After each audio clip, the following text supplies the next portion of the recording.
Welcome to the Content Amplified podcast, brought to you by Masset.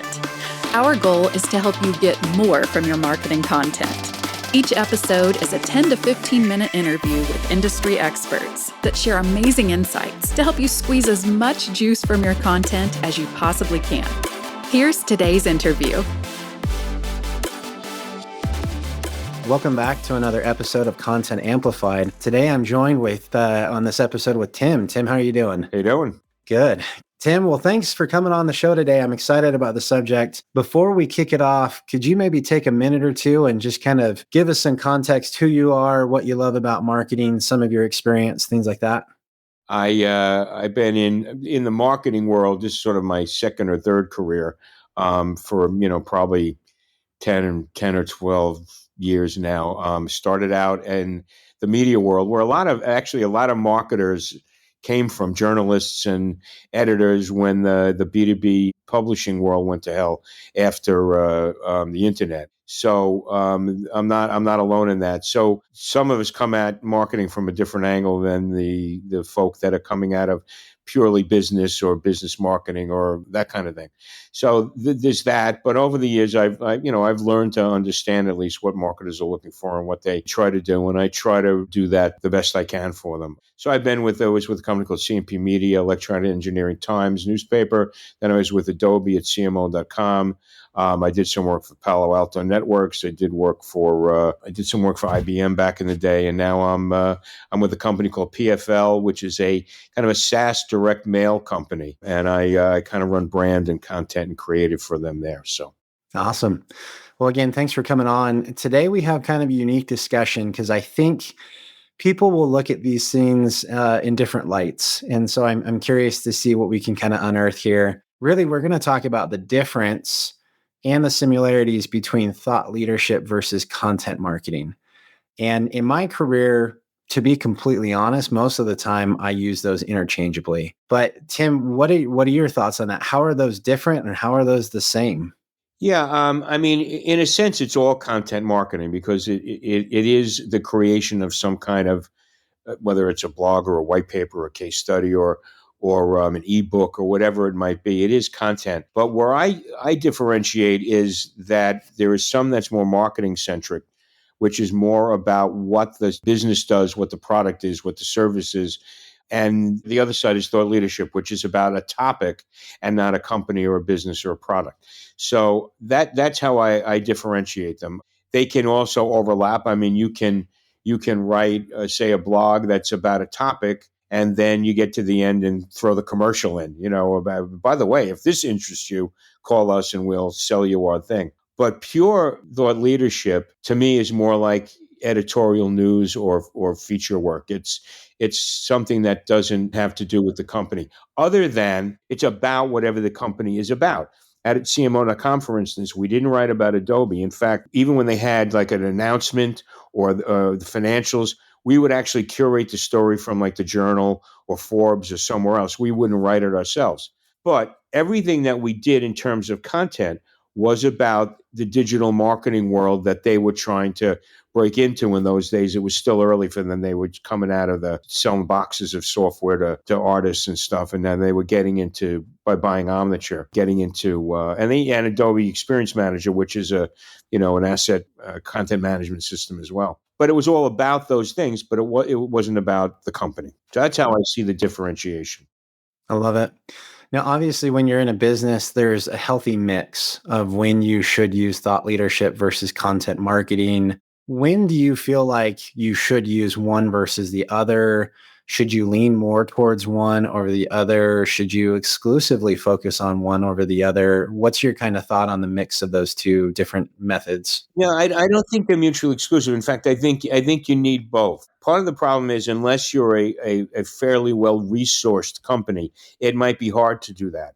If you have a big team, like if you're an Oracle or an ARM or an IBM, that kind of company, you can have a group of people that just do one and a group of people that just do the other. If you're a smaller marketing operation, it is kind of hard because the marketers are expected to help sales in some way with MQLs, SQLs, engagement, opportunity, all of that stuff. which is really not something that comes out of thought leadership and that kind of content marketing. It comes out of the other kind. So I think you need both. I don't know whether it's equal. If you can do enough thought leadership to position your company as a thought leader and a subject matter expert in that, as well as do the content that it helps sales and market, I think that's probably the ideal. We did it. We just did an interview with SAP Concur. Without going into the detail, they did kind of a re-engagement process with us with some direct mail and whatnot. And they really were just trying to do it to re-engage and get people back into the nurture stream, people that they had worked with. But they wound up getting 15 opportunities out of it that they didn't expect. So it's interesting. You never quite know what you're going to get from what you do. You just put it out there and hope for the best.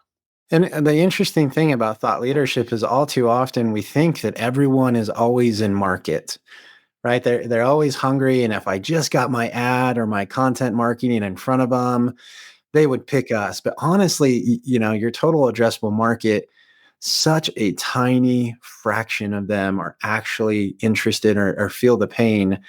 Thought leadership, though, is where you can drum up some actual interest in, I haven't thought about trying this technique, or I haven't thought about this avenue. I haven't thought about this before. I'm going to think about it. And then all of a sudden the need arises and they say, well, they're the experts, so I might as well go with them. I think we forget the influence it can have at the very beginning. Well, totally. And I mean, the marketing and sales stuff is all about the funnel, right? And which content works here and which content works there. And good thought leadership can, as you just pointed out, can work anywhere along the funnel. It's not about a specific buying action. It's about that kind of aha moment of, right, there's something it's why people read the Times and the Journal. But that's why they read that, to learn more about something. And they're not necessarily in a buying mode to do it. And you never quite know when that'll come back and go, I read that thing by this company. They must know about this. I'm going to go check that out. And it does happen. I agree.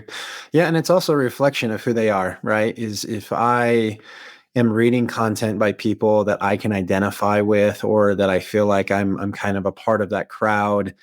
Oh, okay. Well, these kinds of people focus on these kinds of things. And I think there's a lot of value there. So when you've done thought leadership in businesses, what are some of the best ways to approach it? Do you have specific formulas? Do you have people in-house that are your thought leaders? Is it typically the business? Obviously, it probably changes from business to business, but if someone's like, okay, cool, you sold me on thought leadership, how would you recommend someone get started on that side of it instead of just doing content marketing? That is a harder thing to do, because the thought process behind it is more an editorial process than it is a sales or marketing process. And that's, unless you come up or at least have some experience with that, it's a really very different thing, because it's very hard to sit with a true marketer and get them to understand that, no, we don't want to say the name, that we don't want to tell them how excited we are about our new thing. We want to talk about a strategy or something. So I haven't found a rule of thumb other than, you hope that you have a leadership that is open to it and trusts your thinking. AI is a good example of how that's going what's going to happen there. If you don't put the right stuff into AI, you're going to get lousy stuff out. And that stuff in is the editorial role. That's an editor role. It's like assigning something to a writer. John, I want you to go out and there's a story about this, that, and then go do that. That's the same that you got to do with AI, because you don't give them the right story, the right editorial slant, you're not going to get anything worthwhile. So you have to hope that you have a leadership that appreciates it and accepts it. Some do, some don't. I've been in both places where the idea of spending time and money writing about something that doesn't start with our company is so great, and others that have been very fine with, yep, go off and write that, and let's hope we get enough reader.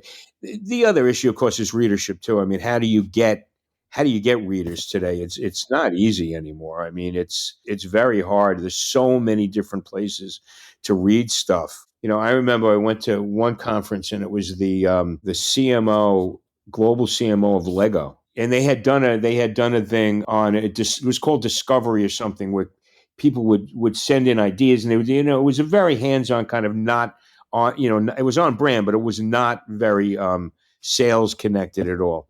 And he said the reason we did that was because, he goes, I woke up one day and realized other people don't wake up and go, let me go see what's on Lego's website today. They just don't do it. So it can be thought leadership, but it can be other things too. Take Red Bull, for instance. I mean, once somebody said to me once at one of these conferences, Red Bull is a media company that happens to sell a drink. They started out selling the drink, but they become so much more than that.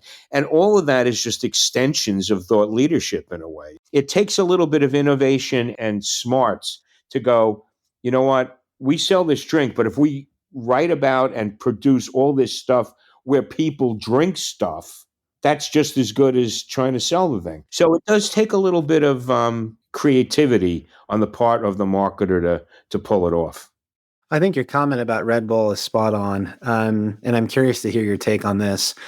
That same quote that Red Bull is a media company that happens to basically subsidize their media through sales of drinks, that the future of business in general is the exact same thing, that everyone will need to be a media company that happens to sell a product or service. Do you think it's that universal, or do you think it's maybe not quite that far swung? I think in the global kind of companies, the big global companies, yes. I think so, because none of them just sell one product anymore. Look at the old school IBM. I mean, really, all of their new stuff is about Watson. Even if you look at Amazon, I mean, they sell a lot of stuff at Christmas, but they into AWS and other things that are. So I think those companies can do more in that realm. I think it's the smaller, maybe companies like you and the one that I work at and some of the other ones I've been at, where it's a little harder to become sort of a global thought leader. Doesn't mean you shouldn't maybe try, but I think it's an interesting thought process to say, do we feel like we can become thought leaders in this space for people that care about it? but it's all about how do you get it out there, and what that comes down to, as you well know, is money. My budget at CMO.com was, to them it was rounding error, but to me it was, I had a ton of money to spend on good writing. I had a great stable of freelancers. I mean, we ran it like a newspaper, and by having Adobe's name behind it, we managed to go from, when we started, it was like zero original content and about 1,000 readers to the site, to when I left, we had like 98% original content, and we had 300,000 page views a month to the site, to the extent that we had people coming to try to buy ads on the site, and we weren't allowed to take them because Adobe didn't have the bookkeeping to take money for the site. They didn't. They never figured out how do we. We had to give it back. Having that global kind of brand exposure definitely helps. It's much harder for the startup and the smaller company. Yeah, I love it. I think you're going to see businesses in the near future nail it. I think there are businesses that are trying to figure it out, but they're going to crush it. And I think it's going to lead a new wave of thought leadership, journalistic quality writing coming out of businesses. I think it's going to be interesting. One of the kind of the marketing messages of the company I'm with now is that business doesn't have a reach problem. They have an engagement problem. You can send out emails or nothing. Doesn't even cost anything almost anymore, because the infrastructure's there. It's just somebody putting together. So you can buy ads for cheap on the internet, but that doesn't mean anyone's engaging with them. And I think so. Our point of view is that the more personal you can get, the better the chance of engagement. But you could also say that the more legitimate storytelling and content you can create, the more people will take you seriously and engage with you as well. I think that's absolutely true. I love it. I love it. Well, as promised, the time goes by quickly when you do shorter podcasts. But thank you, Tim. This has been super informative. I have a lot to think about. There's so many things to think about. I really appreciate it.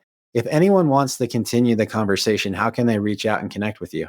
Yeah, I mean, I'm Tim Moran on LinkedIn, and I'm Tmoran75 at Gmail is my. I'll give you my personal one, and I'm happy. I'm not working full time. I'm sort of on part time with PFL right now, so I have some hours to fill in. So if anybody wanted to chat and consult or talk, be happy to do so. Love it. Perfect. Well, again, thank you for the time and the insights. Appreciate it. Benjamin, great. It's been terrific. Thank you very much. Thank you for listening to the Content Amplified podcast. Please subscribe and leave us a review. And for additional ways to get more out of your content, visit our website at getmasset.com. That's getmasset.com. And tune in next time to the Content Amplified podcast.